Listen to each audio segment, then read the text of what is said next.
Hello and welcome to the podcast. This is Ron's Amazing Stories. We have stories that should thrill you a little and chill you a little. It's amazing. What you'll hear are adventures sent in by you guys, classic stories from the pulp mags, and episodes from the golden age of radio. We have special segments like Ghost Stories with Sylvia. That's amazing. And These Are Your Stories. So settle in for the next hour and enjoy the show. One more thing. You just might want to prepare yourself to be taken away from today.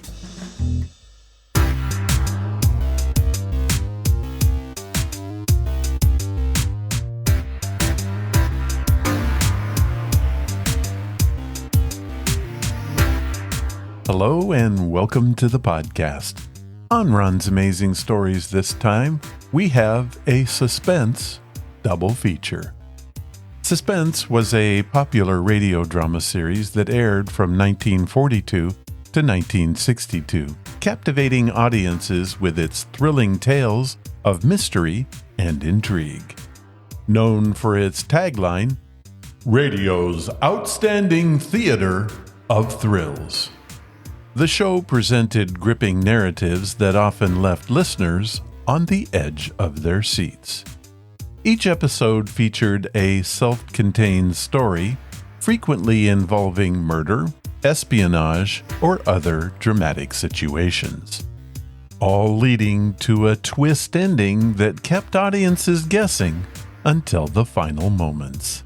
Renowned actors of the time, such as Cary Grant, Lucille Ball, and Orson Welles, often starred in these chilling broadcasts, bringing to life the suspenseful scripts that made Suspense a beloved staple of the golden age of radio.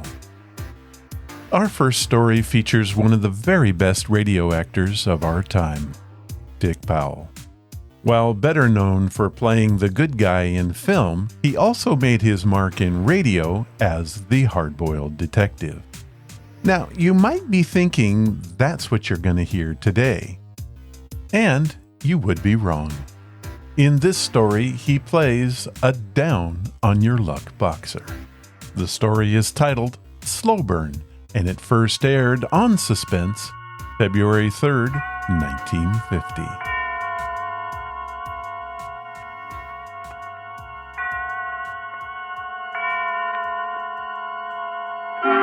Suspense.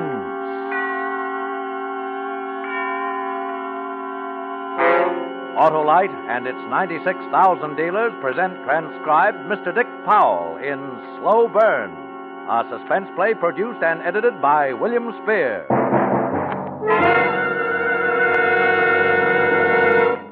Fill her up, sir? Please do, my personable peddler of petroleum. How about your battery? Why, lad, I've got an Autolite Stay Full battery, the battery that needs water only 3 times a year in normal car use. An Autolite Stay Full battery? Say no more, my good fellow, for when you've said Autolite Stay Full battery, you've said the ultimate. This demon deliverer of starting stamina has over 3 times as much liquid reserve above the plates as batteries without Stay Full features. You sound like Harlow Wilcox. I sound like every motorist in modern memory who's been moved to murderous fury by one of the major causes of battery failure, namely a thirsty battery, but who has discovered the delight of the Autolite Stay Full battery, a battery that needs water only 3 times a year in normal car use. Sure, but you still sound like Harlow Wilcox to me. Well, by a curious coincidence, that couldn't happen again in 1,000 years. I am Harlow Wilcox. Well, why didn't you say so? Because right now I'm too busy saying you're always right with Autolite. And now, with Slow Burn, and with the performance of Dick Powell, Autolite hopes once again to keep you in suspense.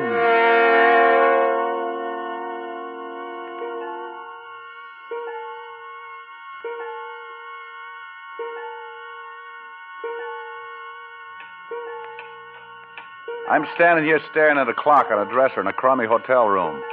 I've been watching the minute hand drag itself up the face of the clock, and I'm not going to pull my eyes away from that minute hand until it touches 12. Because at 12, the slow burn that started in my insides way back 3 months ago, the slow burn that built till my whole body was on fire, is going to be soothed. Yeah, in another few seconds, it's going to be 12 midnight, and I'll be able to breathe again. Then they can come get me. I won't care. There it is. I can make that call now.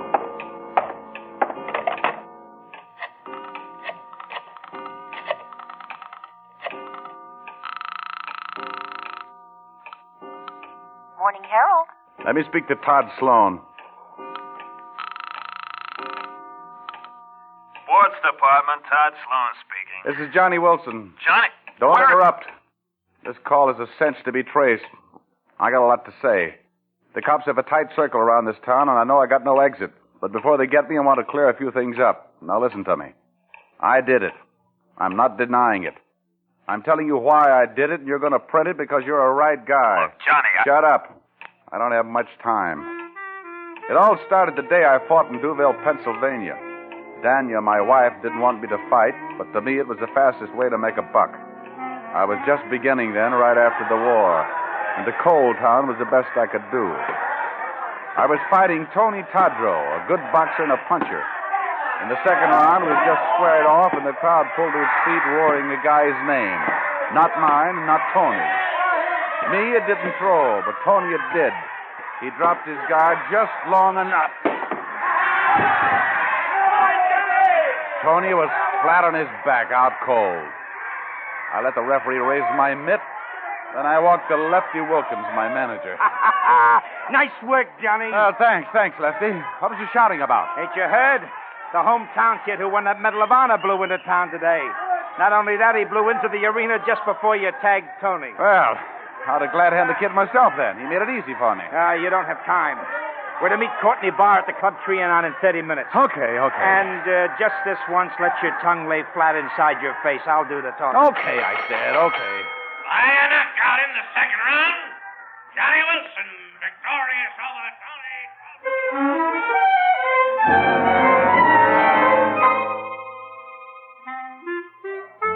You saw Johnny fight tonight, Mr. Barr. He's good. It takes more than good these days. We know that, Mr. Barr. That's why I ask you in. All we need for him is the right build-up and the connection. Now, look, when I engine a show at a nightclub or a fighter, I want a reasonable chance to get my money back. Lefty, you never brought a fighter up to the top yet. But this time it's different. Johnny Wilson is the next champ. Oh, don't beg him, Lefty. If he's too blind to recognize a good thing when it's shoved in front of him, let him get a seeing eye dog. Oh, I'd take a chance on Johnny if he had an exploitation angle. The way it is now, there's too many good boys bouncing around. Don't need the build-up will have to go into him. No. I'm returning to New York tonight. Goodbye, gentlemen. Yeah, he's got nothing. Nothing but money. Someday I'm going to walk into a bank and look at the stuff. You know they keep the trap behind little cages?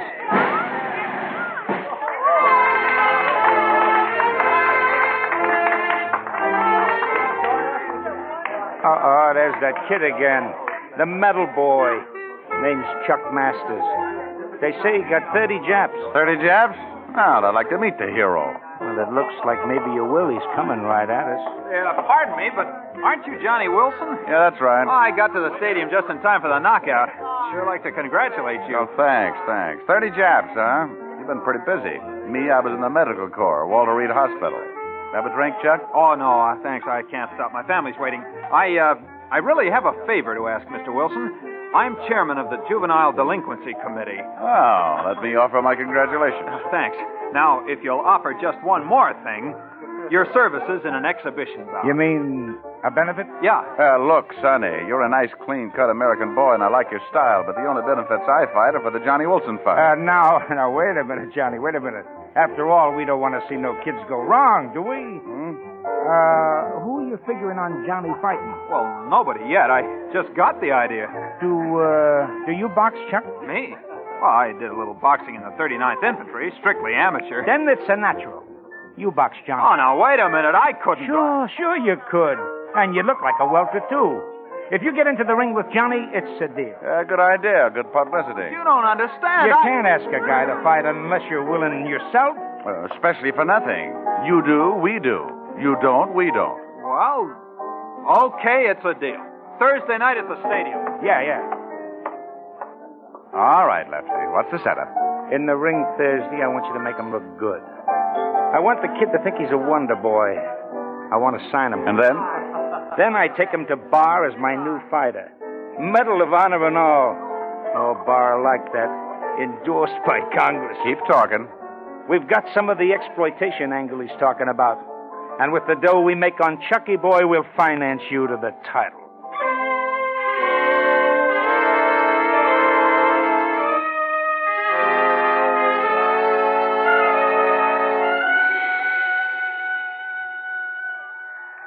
Get a load of the crowd. Any more people come in, we'll have to ration the oxygen. That's what Bar means by exploitation. That Medal of Honor drags him in. There it is. Now remember, Johnny, don't win. You don't have to lose, but don't win.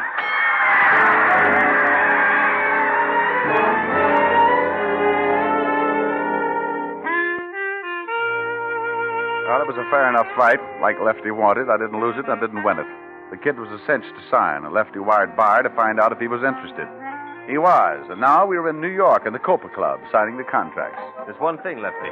Now that Chuck is signed, where does Johnny here fit in? Oh, Johnny's going to stop boxing for a while. He's going to groom Chuck. Me, I wasn't having any conversation just then. I was watching Chuck watch a long-haired, slinky dame come towards our table. She had on a gown that had no straps and didn't need any. There was sweet rhythm in her walk, and she wore a hands-off look that beat blood into a guy's head. She stopped at our table, and Chuck's mouth flopped open. I said, "Well, gentlemen, this is my wife." Hello. Danya, this is Chuck Masters. Sit down, baby. So you're the new fighter. Yeah. I hate fighters. Oh, you'll frighten the boy. And I hate the parasites who live off. No, have a drink, baby. Why do you take that, Johnny? Shut up. Hey, new fighter. Why don't you duck out before they knock that gentle look out of your eyes? I don't want to fight, Mrs. Wilson, but I need money. Johnny looked like you when he first started. And after only 4,000 push-ups a day, look at me now. Childhood sweetheart. Sweetness and light. Now he's not happy unless I wear gowns like this. There's nothing wrong with that dress. Hey, baby, have you heard? I'm going to stay out of the ring for a bit. What? Going to teach Chuck here a thing or two. Who can tell? With me behind him, he may get to be our next champ. You've given it up, Johnny. What happened? He's just taking a rest, Danya. That make you sore? Not me. It just sounds like Johnny's using his head. And that sounds so strange it makes me suspicious. Ah, great little kidder, ain't she, Chuck? Hey, Mr. Barr? Come on, baby, let's dance.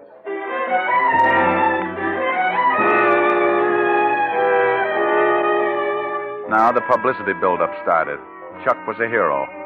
The story of the signing hit the papers coast to coast, border to border. The Fighting Marine. They traced his medals to every beachhead.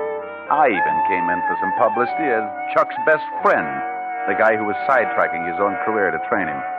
And on the day Chuck signed for his first fight, with Whitey Carnes in the Bronx Coliseum it was, who should come in to give him his medical but my old CO from the Med Corps, Doc Peterson? Hey, Corporal Johnny Wilson. Well, don't make me say, what are you doing here? Tell me. I'm a fighter, Captain. Well. That's a far cry from Walter Reed Hospital, huh, Johnny? How you doing? So far, the Army paid off better. No, Doc, this is Chuck Masters. Oh, hiya, Chuck. Say, Hi. According to all the publicity I hear, you're going to be the next welter champ. Yeah.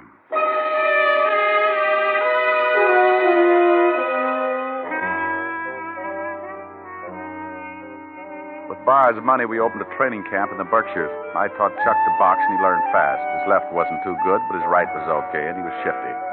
3 days before his fight with Carnes, Chuck and me were in the ring sparring. Hold it, Johnny. There's Danya. Hello, Danya. Hiya, chump. Well, baby, I didn't expect All right. What are we waiting for? Oh, it's you, huh? Hello, Lefty. Training camps is no places for dames. You know that. Yeah, that's right. You never watched me train before. What's the magnet? I got the day off, and I wanted to watch the process whereby they turn a guy like him into a guy like you. I looked at her lips while she was talking, and the thought that she might be hoping for somebody else's lips on hers, Chuck's and maybe tore at my inside. The gong sounded, and I went for him. Take it easy. Take it easy. Cut it out. Cut it out, Johnny. Cut it out. What's the matter with you? You nuts? Why are you slugging like that? Well, I figured Chuck is about ready for anything. Come on, Chucky boy, put him up. Let's see if you can take it. Johnny, take it easy. Oh, it really cut loose then. I've been storing it for a long time. I belted him good. He went down and stayed there. When they carried him out, he opened his eyes, but he didn't look at me. He looked at Danya. And she looked back at him with tears in her eyes. I should have killed them both then.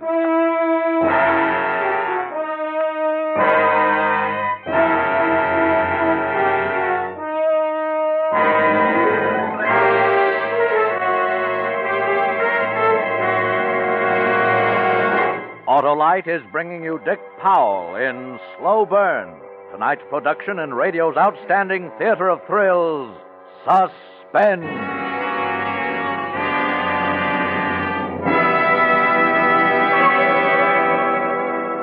Well, your gas tank is full now, Mr. Wilcox. Let's see, 0.6 of a gallon, that'll be 14 cents. Ah, now there's a car for economy. Like that Autolite Stay Full battery, it really gives you a long run for your money.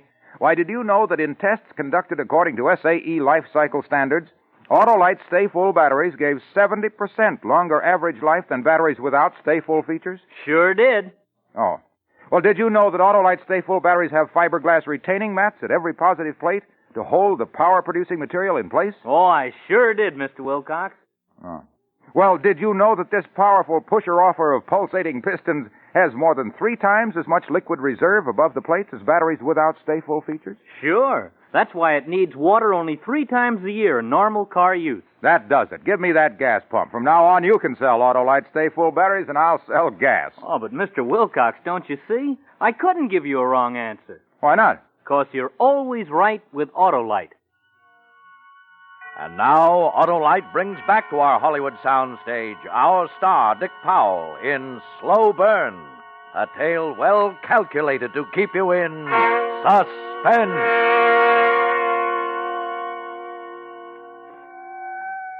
Still on the phone, Todd? Yeah. Well, hold it a second. I want to gander out the window.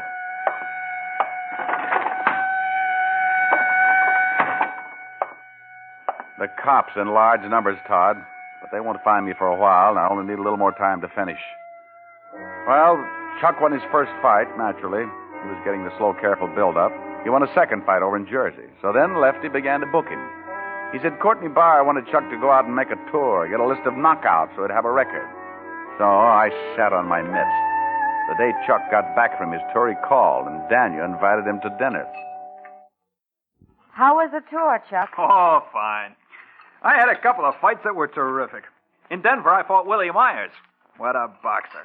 But I found his weakness. See, when he was getting set to throw his right, he always flipped his elbow just a bit. From then on, he was my meat. You're beginning to enjoy fighting, Chuck. Oh, why shouldn't he enjoy it? There's money in it. Sure. 50% of the purse and a bonus. Don't forget the bonus. Scrambled brains, cauliflower ears, and a nose smattered all over your face. A good fighter keeps his nose straight. Johnny was just like Chuck when he first started. Fighting kills a man's better instincts.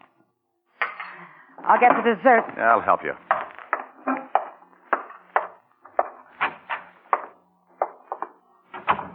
So I got no instincts. I'm just a bum, huh? Cut the pie, Johnny. Now, give me the knife.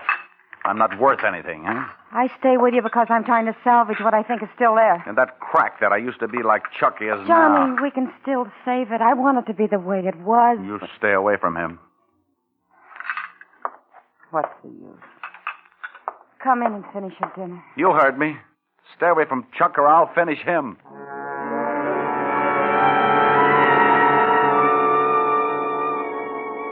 Every sports writer was wondering who was going to fight Mike Gruen. Nobody got a crack at the champ unless he fought Gruen first. I knew who it was going to be. Me. And with the money left he got out of Chuck's fights, that was the deal we'd made. But, well, I was getting itchy about it.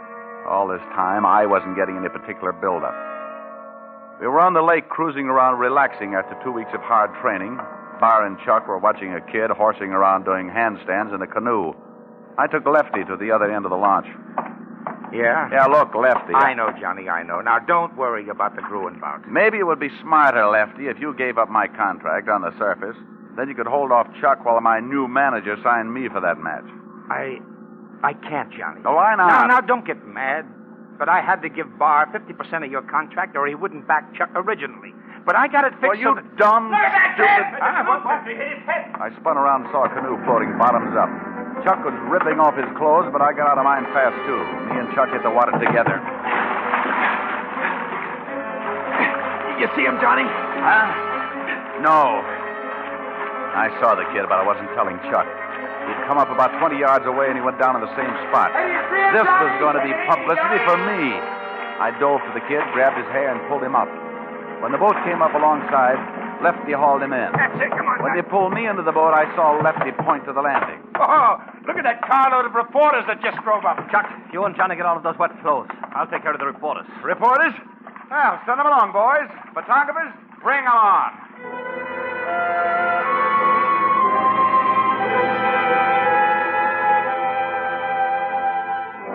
That evening, I was sparring with Chuck, sharpening his footwork, when Danya came up with the New York papers. Don't you two ever get out of that ring?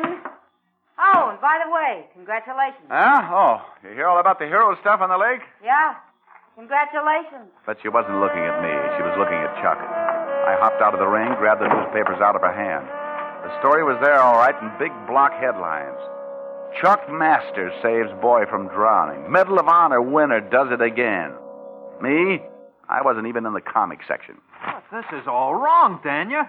Johnny saved that kid. Yeah, Johnny saved that kid. Now Johnny's going to save himself.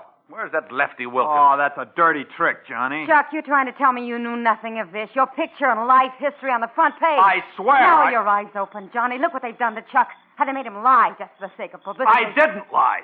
And what publicity? Your fight with Mike Gruen on the sports page. The whole double cross opened up like a filthy sunflower. I was the patsy, the fall guy, the jerk, the dummy. I was going to be the next champ. Yeah, the next champ under the dunce cap. I wanted to pound someone, something, anything. My eyes focused on Danya. I'm glad this has happened. Maybe, Johnny, now you'll give up. We'll have a chance to live decent, normal lives. I'm glad this has happened. I spark-plugged this whole thing so I could get that Gruen bout. I fixed it. Stupid, stupid, stupid. Shut up! You hit me. You miserable skunk. Come back here. Let her alone. Oh, I've been waiting for this, Chucky boy. Johnny, take it easy. Wait a minute. Chuck, Johnny. Take it, boy. What's going on here? Come on. Take it easy. All right, now. Throw Wilson off the grounds. Yeah. Throw the bum out. Throw him out. Get out of here.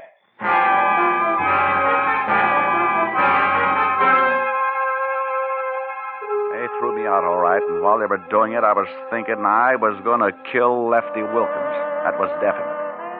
And I remembered that all Daniel worried about was Chuck.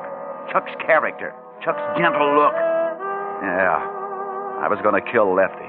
And for Chucky boy, I was going to think up something special. Very special.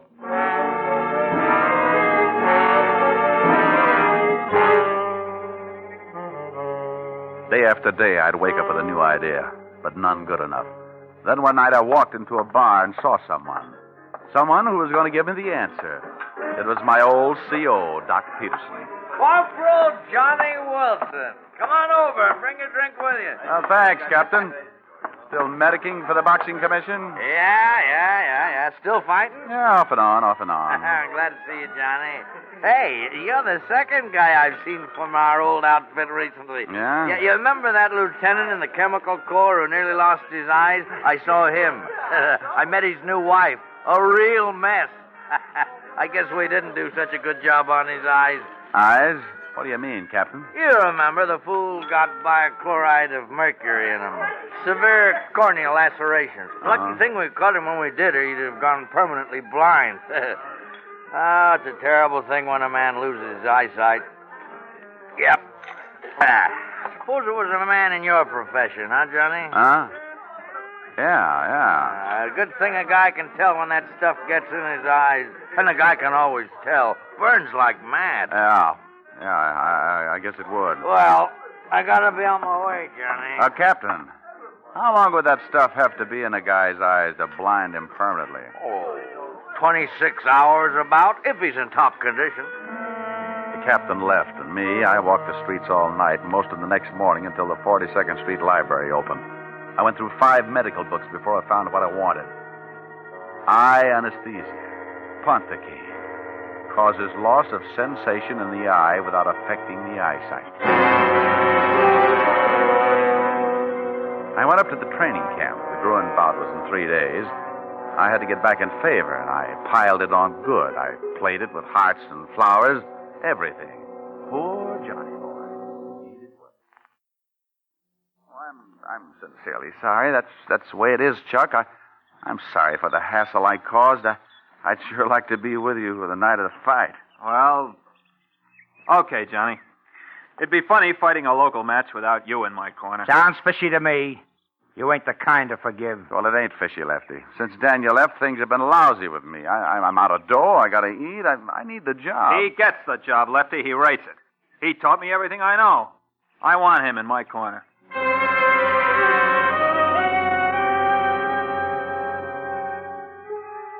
When we walked down the aisle in the garden for the ring, I had 3 things in my bag.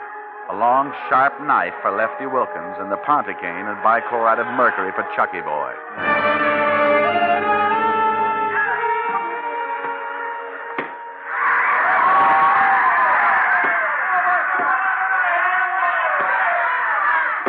At the end of the 4th round, Chuck was way out in front and Lefty was beaming all over.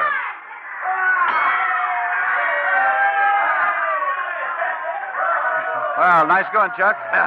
He's a cinch. Then I reached for the Vaseline that every fighter has smeared over his eyebrows to keep his eyes from getting cut. I had the Vaseline loaded with Ponticane. I smeared it all around those eyes of his. Now all I had to do was wait until the Ponticane took effect.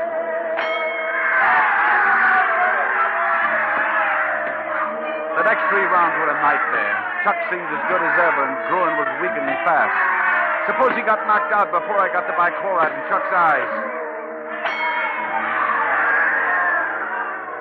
Well, everything still okay, Chuck? Hey, sure must be poop, Johnny. He hit me in the eye 3 times that round. I didn't even feel it. Yeah?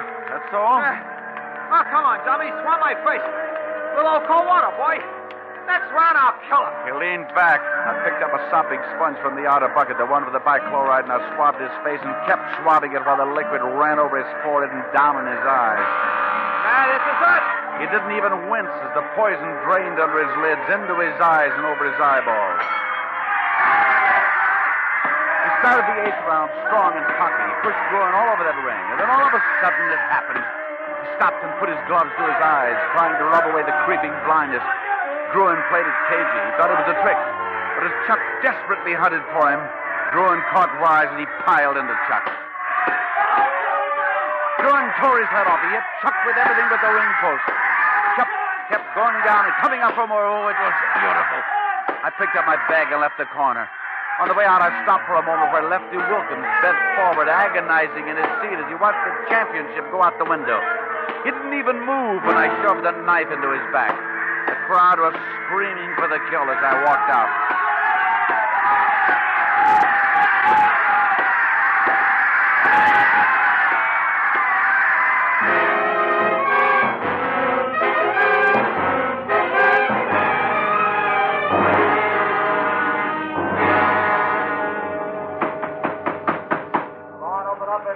Still there, Todd? Yeah. The law's going to be in a second. The reason I couldn't call you in time for your Bulldog auditions, I had to be sure the 26 hours was up. Otherwise, you could have warned Chuck and his eyesight could have been saved. I want him to stay blind. All right, grab him. Take it easy. Take it easy. You can have me. I got what I wanted. You admit you killed Lefty Wilkins. Sure, and it was a pleasure. And Chuck, the champ, how does he like it? Got any jobs for fighters who can't see? Why don't you ask him? What? Hello, Johnny. Chuck. Well, what do you... Yes, Johnny, he can see. He's not blind. But you can't see. I don't believe it. You can't. Your old CO was at the ringside, Johnny. Doc Peterson. He knew what it was the minute it happened. He fixed up my eyes. You can't see. You can't see. You can't see. You're the one who's blind, Johnny.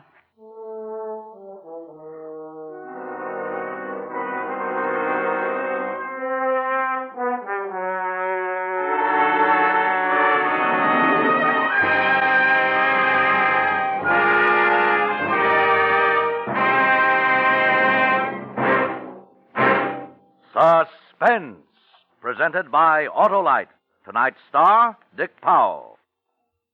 Thanks, Mr. Wilcox. Come back again. I'll do that, son. I'll be back not only for gasoline, but any time I need ignition-engineered Autolite spark plugs or any one of the more than 400 other products made by Autolite for cars, trucks, planes, and boats in 28 plants coast to coast.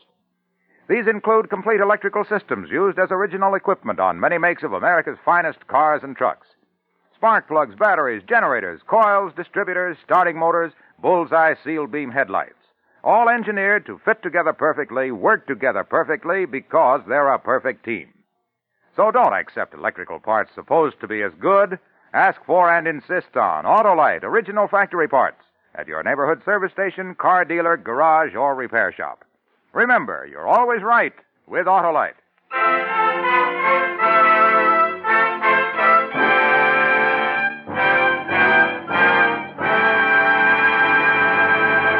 Next Thursday for Suspense, Loretta Young will be our star. The play is called Lady Killer, and it is, as we say, a tale well calculated to keep you in suspense.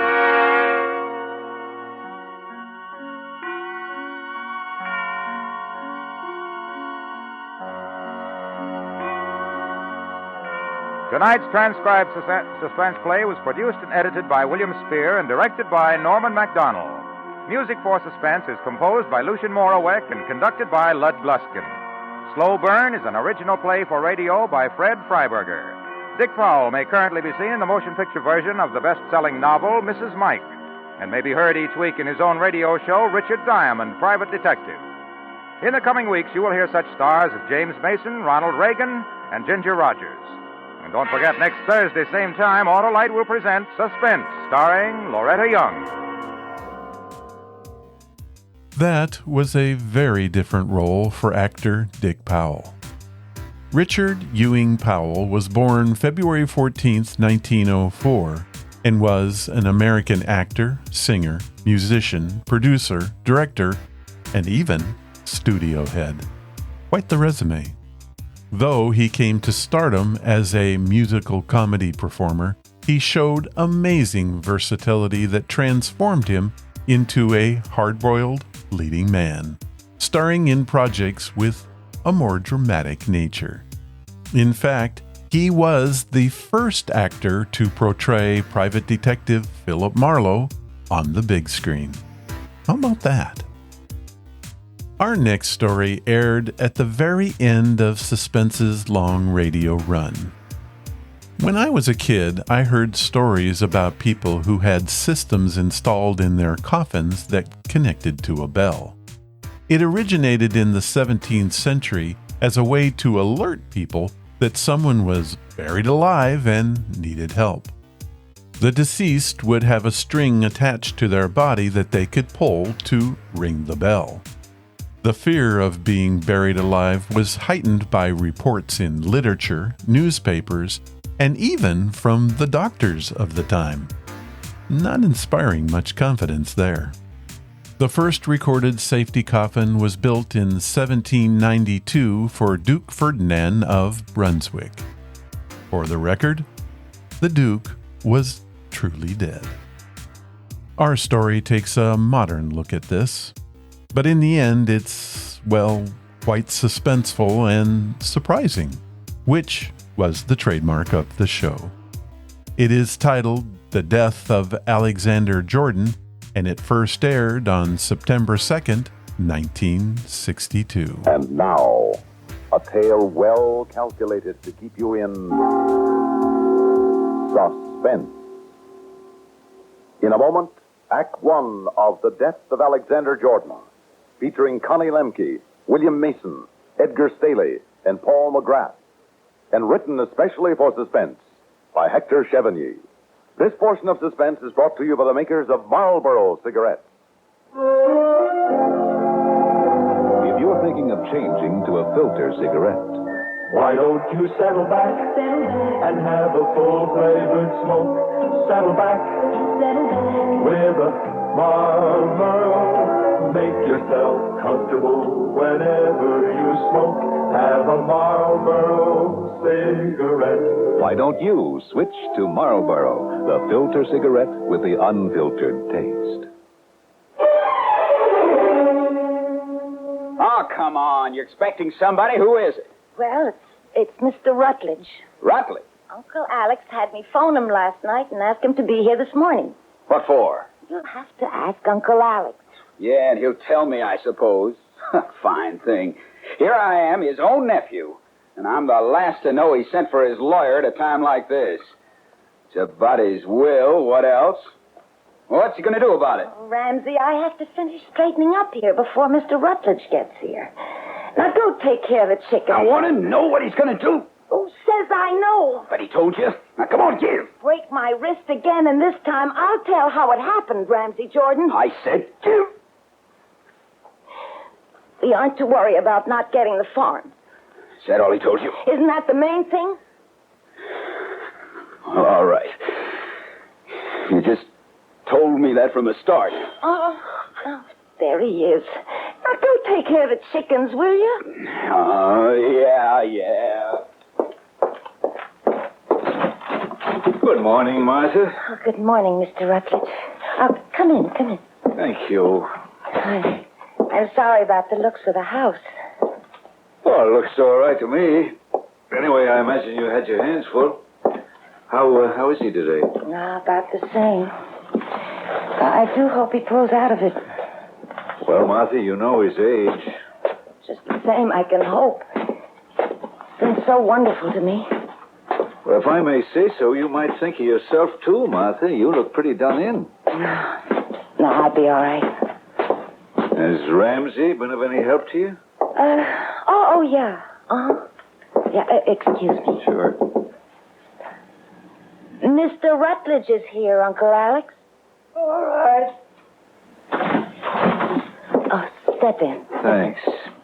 Well, what are you doing in bed, Mr. Jordan? There's work to be done on this farm. Oh, don't talk hardy, Rutledge. Sit down. Martha? Yes, Uncle Alex. I think I'll have something to eat after all. Wonderful. Oh, what would you like? Well, I'll leave it to you. I know you'll fix me something nice. Rutledge and I won't be more than half an hour. All right, Uncle Alex. Doc Rogers says it was my heart, Rutledge. Yes, I know. Well, I hope he knows what he's talking about. Anyway, I'm 82. I can't live forever. I want to change my will, Rutledge. I want everything left to Martha. Martha? Put it all in her name. The cash, the farm, everything. I didn't fully appreciate Martha. When she and Ramsey first came to work for me, I'd have done it this way then. Ramsey will just sell out and lose the money. He won't care one bit that these 100 beautiful acres have belonged to the Jordans for 100 years. I want Martha to go on having a roof over her head. She's promised me she won't sell, and I know she won't. Well, what did Ramsey say to this? I haven't told him. And I told Martha not to. She shouldn't be put in that position. You tell them when the time comes, and you say it was my doing, and that she knew nothing about it. Okay, Mr. Jordan. Now, one more thing. And don't argue with me, Rutledge. I don't want to be told I'm silly. I know I probably am. As you know, the cemetery is just the other side of my birchwood acreage, and our family crypt is right there at the edge. Not a quarter mile from this house. Yes? Well, when they put me in the crypt, I want you to see to it that between my fingers is a button. An electric button hooked to wires leading to this house and to a bell. A great big bell that nobody can miss hearing. Why? Why? When I was a boy, Rutledge, I used to hear talk about people being thought dead when they weren't. And, well, that thought But nowadays, I Mr. don't Jordan, care about nowadays. What I heard as a boy has always haunted me. I used to have nightmares about waking up in a coffin and yelling for help until the air gave out. And, well, for the past couple of days, the thought has been unbearable. I'll die easier if you do like I say. All right, Mr. Jordan, I'll do it. Don't you worry about it. Thanks. And I want a full week to pass before it's decided I'll never ring that bell. 7 days. The will's not to be probated until then. Martha understands. She's promised. For that week, she won't get out of earshot of the bell, which is good enough for me. When do you want Ramsey to know that he won't be the one to inherit? Oh, I'm glad you brought that up. When the 7 days are up, and not before. He'll be crazy mad, and I don't want him giving Martha more than she has to think about until it's absolutely certain I won't be back.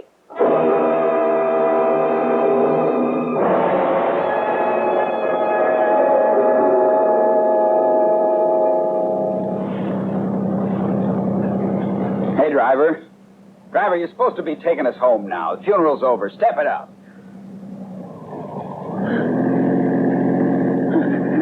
No, Martha, cut it out. Did you do enough of that in the church and afterwards? There are some people sorry that your uncle had to go, Ramsey. Now, look, Rutledge, I wasn't talking to you. Well, all I said was... I heard what you said, and it's an insult. I was as fond of my uncle as anybody. Why do you suppose I've been working like a dog for him the past 5 years? You think it was just in hopes of inheriting everything? You're mistaken. After working like a dog the way I did, to find out I have to wait a week for the final word. Well, a great lawyer you are to allow my uncle to make a will like that. And that silly business of the bell. Well, that bill isn't going into the house till I say so. Now, you understand? It's probably already in. What? I told the electricians to install it and string the wires during the funeral. Now, you look here. Oh, stop it, Ramsey. Mr. Rutledge has only done what Uncle Alex wanted, and he's been very kind. Thank you for everything, Mr. Rutledge. Well, that's all right. I've been happy to do what I could. Well, I still say that bell business is silly. And any lawyer that will... Well, it's silly. And expensive. Stringing those wires and everything will... Well, it'll cost at least $50. $50 of my dough. As if anybody could get that uncle of mine to spend an extra dime when he was alive. You know, I nearly laughed out loud when the preacher told how generous he was. Oh, generous. Well, he was just like all the Jordans. I'm the only one who was any different. Now, you take my Aunt Bessie. Now, her coffin's on the right when you walk into the family crypt. That's something else. The crypt. Well, I mean, it must cost something to keep it up. You know how much, Rutledge? It was paid in advance years ago, Ramsey.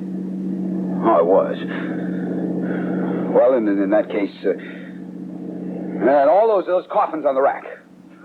What a place. It gives me the creeps. You know, I just couldn't wait for that preacher to finish so I could get out of there. Oh. Well, we're home. Now, look, Ramsey, if I were you, I'd see to it that Martha gets a chance to rest a while. Now, Rutledge, will you quit telling me what to do?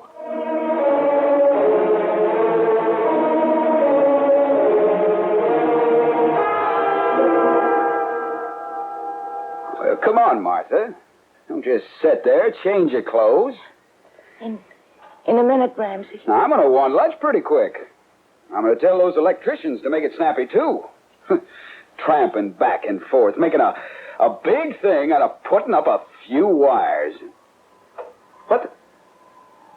Oh, for the love of Mike. What's the matter? Well, now, look up there. They put that bell right here in our bedroom. This is where I promised Uncle Alex we'd put it. No. It's supposed to be where we can hear it night and day, isn't it? Well, we'll hear that one. You know, I wonder if maybe there's a chance he'll come to, push that button. Martha, what do you think? Oh, you know as well as I do what to think. Well, he's just mean enough to. Oh, you're right. I'm talking like a fool, ain't you? Oh, he's coming back. Martha, you don't think that... Oh, Ramsey, no, it's those electricians testing or something. Uncle Alexander's bell, yeah. Of course, yeah. I'm just jumpy, I guess. Yeah, well, what I'd like to know is how I'm going to get any sleep for the next 7 nights, waiting for that bell to go off.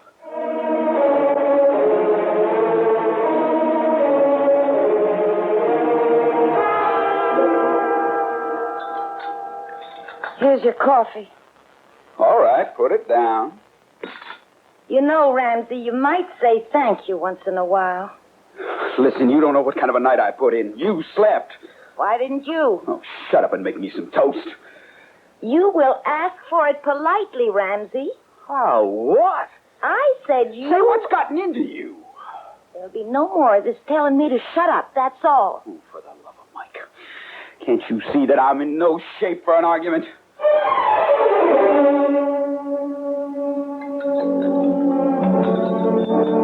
Well, who was he? Who is who? The man you were showing around the place today? You just wanted to see it. It was pretty obliging. Took the whole afternoon and you did absolutely nothing about irrigating the vegetables. They need it. All right. If you must know, he is willing to pay $40,000 for this farm.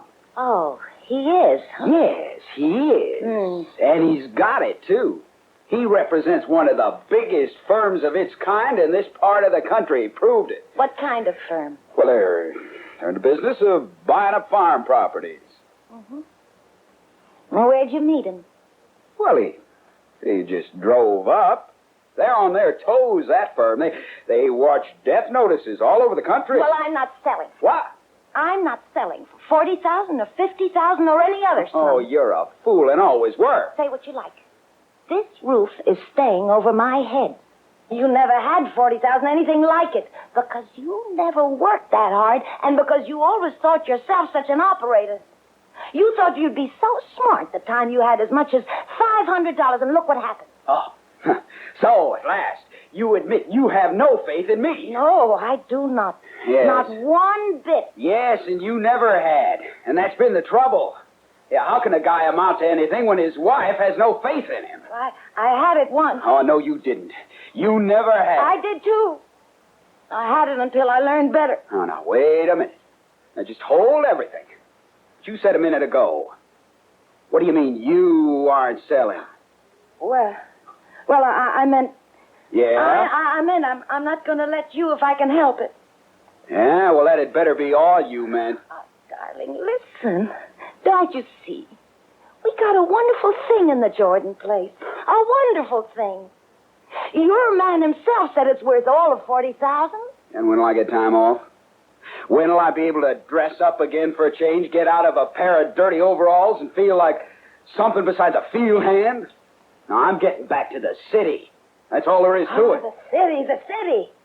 Where'd we ever live except in a 5-floor cold water walk-up without even a park within walking distance, huh? Well, with the new start I'll have with $40,000, I'll be on Easy Street and living in there permanently, too. Yeah, I want to know what's gotten into you, Martha. Something has.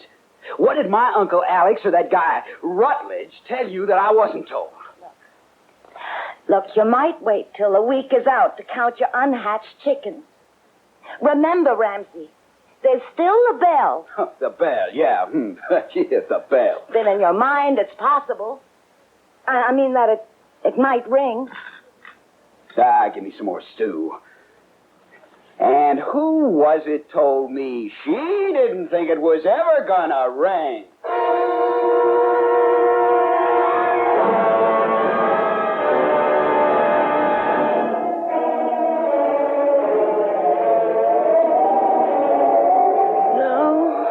No, I don't trust you. I don't. You lose it all. Martha, will you please turn over again? Or anything like it. With you talking in your sleep and that wind out there, I can't get any shut-eye at all. Martha! Oh, what is it, Ramsey? You talk all day. You might lay off at least during the night.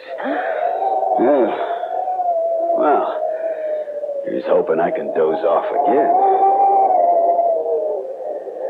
What? Ramsey? Yeah. Open the door. I can't get the lights on. I can shut this thing off. What? Oh, never mind. What'd you do?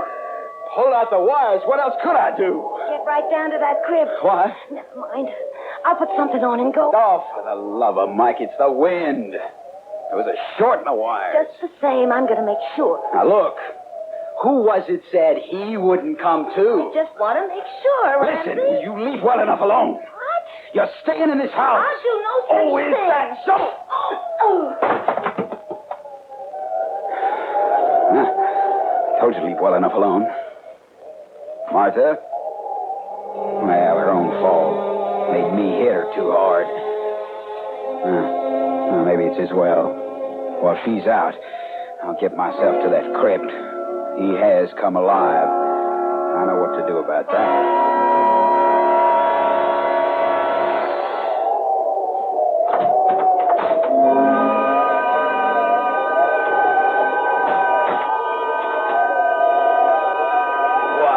Somebody never put a modern lock on this door.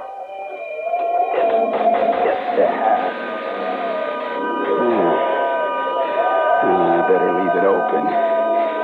Oh, right. Now it's a flashlight. I flicked it off myself. Well, I'm glad it's not the battery. Well, here goes. Now, let's see. Which is his coffin. Huh? I know that's Uncle Horace, it says. Yeah, there's Aunt Bessie.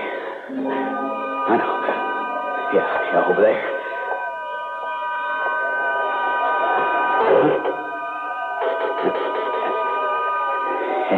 No, sir. Hasn't stirred. Knew he wouldn't have. Oh, the door. The door. The key. I left the key on the outside. Oh, my God. Oh, my... Wait a minute. Take it easy. Just don't get rattled. Think. The button. Yeah. The button between Uncle Alex's fingers. Now, all I got to do is open the coffin and the... Oh! No, I broke the wires. I broke the wires and knocked Martha out. Help!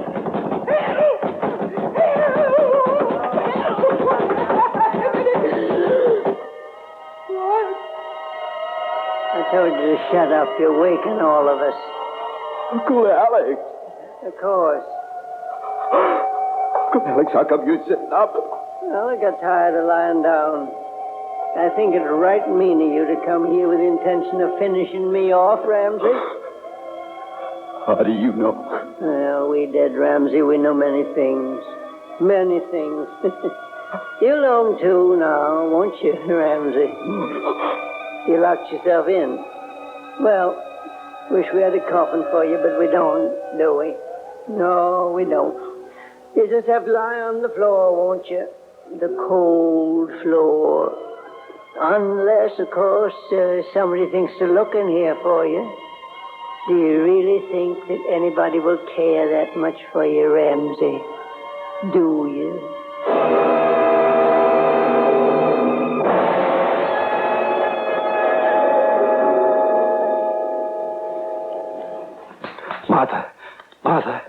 Martha, wake up.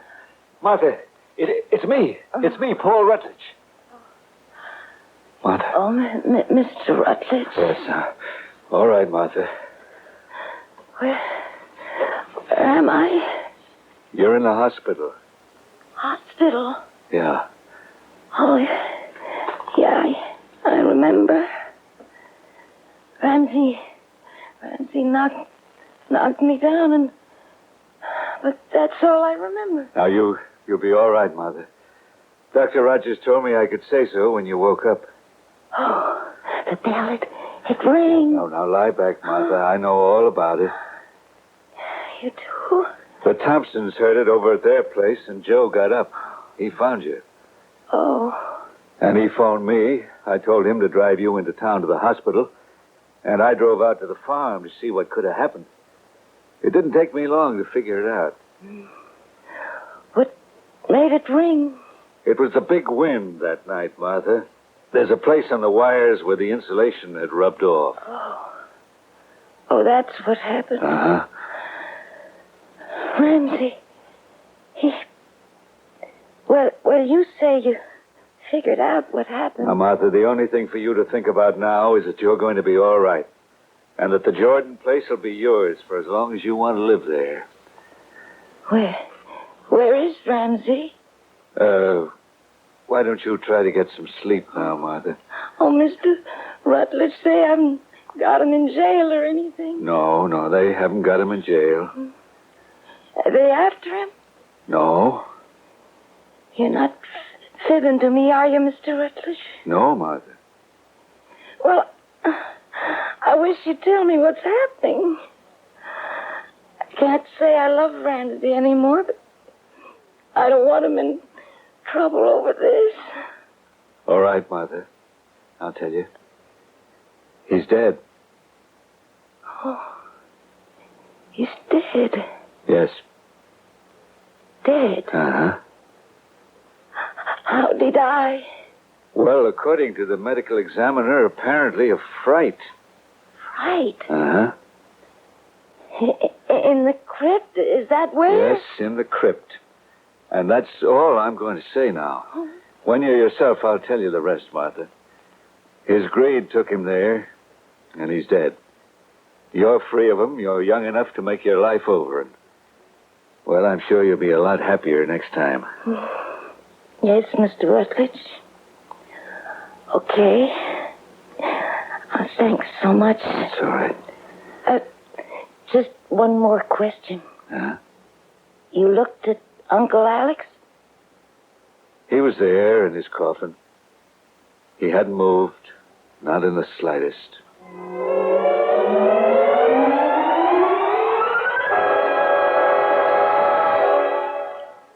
Suspense. You've been listening to The Death of Alexander Jordan, written especially for Suspense by Hector Chevigny.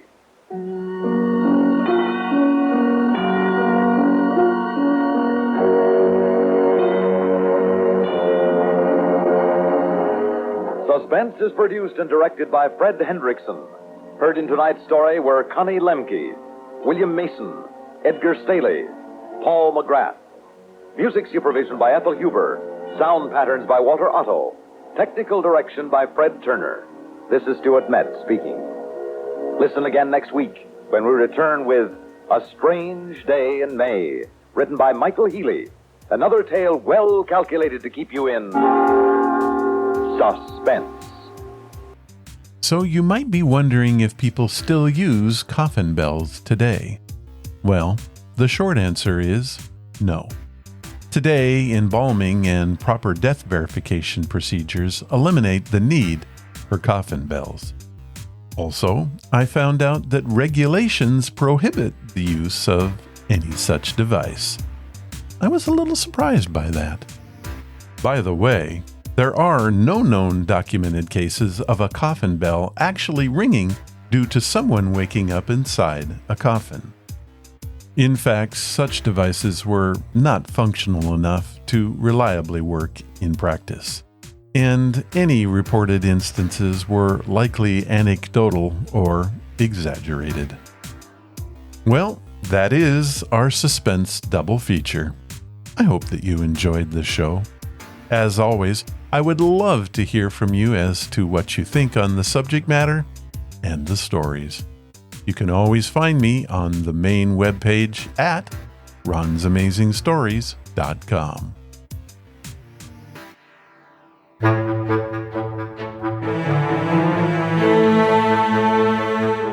That was episode number 672, and I hope that you enjoyed the show. There is some exciting changes coming to the podcast. Head on over to the main website at ronsamazingstories.com and check it out. If you want to follow the podcast or the blog, head to ronsamazingstories.com. There you will find any of the links I mentioned and how to contact us. Do you want to help the show? The best thing you can do is to tell your friends all about it, and please leave reviews or feedback wherever you listen. Clicking that follow or like button helps us grow. Thank you for listening, and I hope you come again to find out what are Ron's Amazing Stories.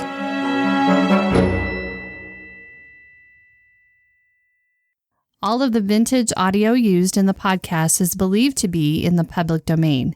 Ron's Amazing Stories does not own the rights to any of the old-time radio used here. If you hold the rights to any of the shows played, please contact us immediately at ronsamazingstories.com.